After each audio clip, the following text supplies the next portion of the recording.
இவ்வளவு நாள் என் பொண்ணா இருந்தவ இன்னைக்கு வேற ஒரு மனைவி ஆயிட்டா. அவளுக்கு ஒரு வாழ்க்கை அமைச்சிருச்சு.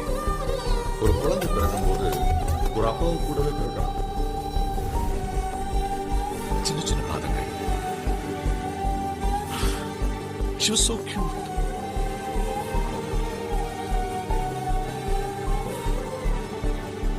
குழந்தைங்க கிட்ட வளர்ந்துருவாங்க. சில அப்பாக்கள் வளரவே மாட்டாங்க. குழந்தையாவே இருக்கும். பெண் குழந்தைய பெற்று வீணா வளர்த்து அதுக்கப்புறம் அவருக்கு அந்த பிரியத்துக்கு தனி தைரியம் இருக்கு. டெல்லிக்கு போன அந்த நாள் அவ ஸ்கூலுக்கு போன முதல் நாள் மாதிரியே இருந்துச்சு. தாயே தாயே மகள